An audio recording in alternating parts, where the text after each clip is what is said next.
नेपाल का बदला रुख क्या भारत के लिए खतरे की घंटी। नेपाल जो कभी भारत का सबसे भरोसेमंद पड़ोसी था, क्या आज वही नेपाल भारत से दूरी बना रहा है। क्या सीमा पर बढ़ता तनाव सिर्फ व्यापार का मामला है या इसके पीछे छिपा है एक बड़ा रणनीतिक खेल। और सबसे बड़ा सवाल, क्या नेपाल अब भारत नहीं बल्कि किसी और की तरफ झुक रहा है। नमस्कार, मैं हूं आपका दोस्त एस कुमार और आप देख रहे हैं जन आवाज 24 सच के साथ। आज की इस रिपोर्ट में हम आपको बताएंगे भारत नेपाल रिश्तों की पूरी सच्चाई, वो बदलाव जो धीरे धीरे हो रहा है और वो संकेत जो आने वाले समय की बड़ी तस्वीर दिखाते हैं। तो इस वीडियो को अंत तक जरूर देखिए, क्योंकि आखिर में एक ऐसा सवाल उठेगा जो आपको सोचने पर मजबूर कर देगा।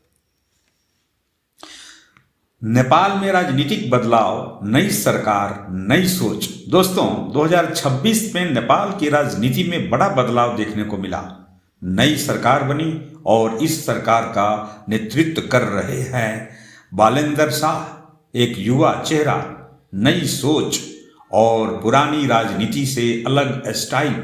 लेकिन असली कहानी यहाँ से शुरू होती है। नेपाल की नई सरकार ने साफ संकेत दिए हैं, अब नेपाल सिर्फ भारत पर निर्भर नहीं रहेगा, वह अपनी विदेश नीति खुद तय करेगा और भारत चीन दोनों के साथ संतुलन बनाएगा।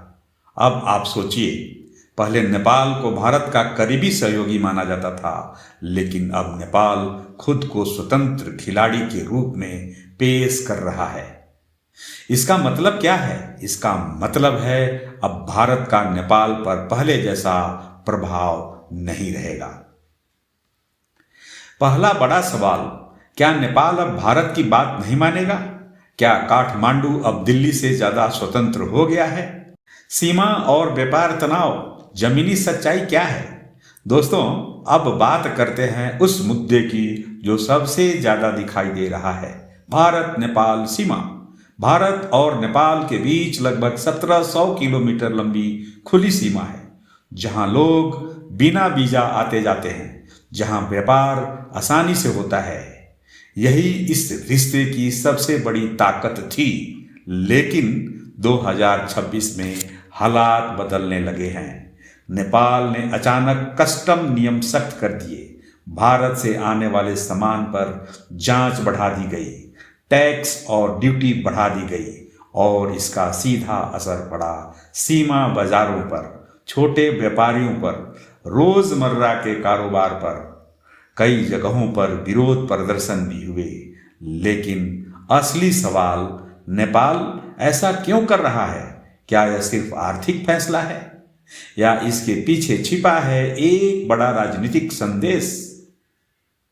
तो आज का विश्लेषण कहता है, नेपाल अपनी अर्थव्यवस्था को मजबूत करना चाहता है और भारत पर निर्भरता कम करना चाहता है।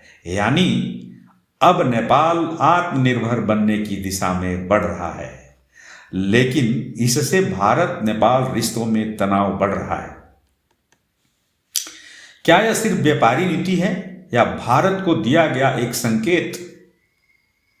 आर्थिक और विकास सहयोग यानी रिश्तों की असली ताकत क्या है? अब बात करते हैं उस पहलू की जो आज भी भारत नेपाल रिश्तों को जोड़े हुए है, आर्थिक और विकास सहयोग। भारत आज भी नेपाल का सबसे बड़ा विकास साझेदार है। भारत नेपाल में सड़कें बना रहा है, रेलवे जोड़ रहा है, बिजली प्रोजेक्ट लगा रहा है, स्कूल और अस्पताल बना रहा है। यानी जमीन पर भारत की मौजूदगी अभी भी बहुत मजबूत है। लेकिन यहां भी एक ट्विस्ट है, नेपाल अब सिर्फ भारत पर निर्भर नहीं रहना चाहता, वह चीन और अन्य देशों से भी निवेश ले रहा है। यानी नेपाल अब मल्टी अलाइनमेंट स्ट्रेटेजी अपना रहा है। क्या नेपाल भारत को बैलेंस कर रहा है? जवाब में हां।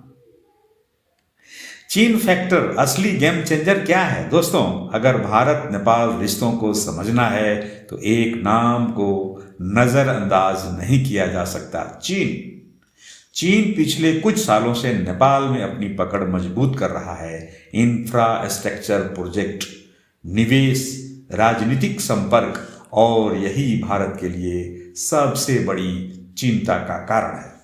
क्या नेपाल चीन की तरफ झुक रहा है? पूरी तरह नहीं, लेकिन संतुलन बना रहा है, और यही भारत के लिए चुनौती का मेन मुद्दा है। लोगों का रिश्ता जो राजनीति से ऊपर है। दोस्तों, अब बात करते हैं उस पहलू की जो सबसे ज्यादा मजबूत है, लोगों का रिश्ता। भारत और नेपाल के बीच रोटी और बेटी का रिश्ता है, धार्मिक संबंध है, सांस्कृतिक जुड़ाव भी है। लाखों नेपाली भारत में काम करते हैं और दोनों देशों के लोग एक दूसरे से जुड़े हुए हैं। यही कारण है कि राजनीतिक तनाव के बावजूद रिश्ता पूरी तरह टूट नहीं सकता। अब पूरी तस्वीर समझिए।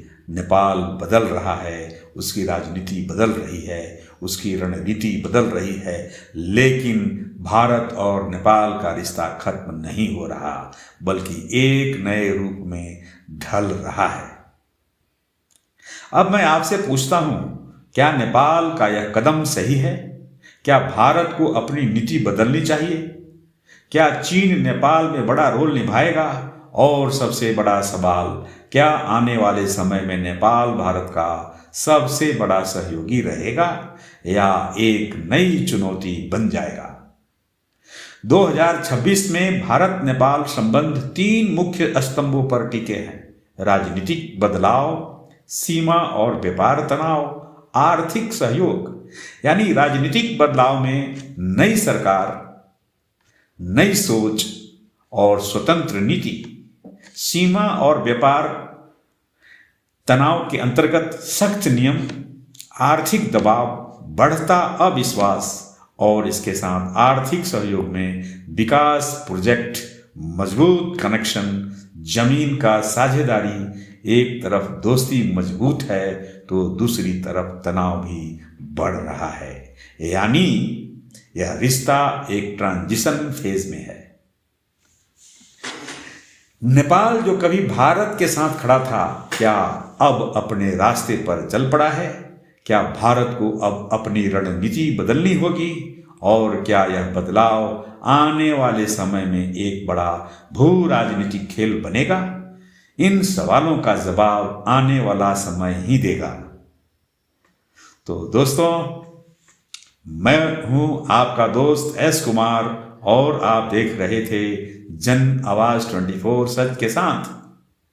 अगर आप चाहते हैं कि मैं आपके लिए ऐसे ही सवाल उठाता रहूं, खबरें बनाता रहूं, तो प्लीज हमारे चैनल को लाइक करें, सब्सक्राइब करें और बेल आइकन जरूर दबाएं, ताकि हर नई खबर सबसे पहले आपको मिले। सवाल पूछते रहिए, सच तक पहुंचते रहें। यह वीडियो आपको कैसा लगा कमेंट में जरूर बताइए। अगले एपिसोड में मिलते हैं इसी तरह की नई खबरों के साथ, सच के साथ। जय हिंद और जय भारत।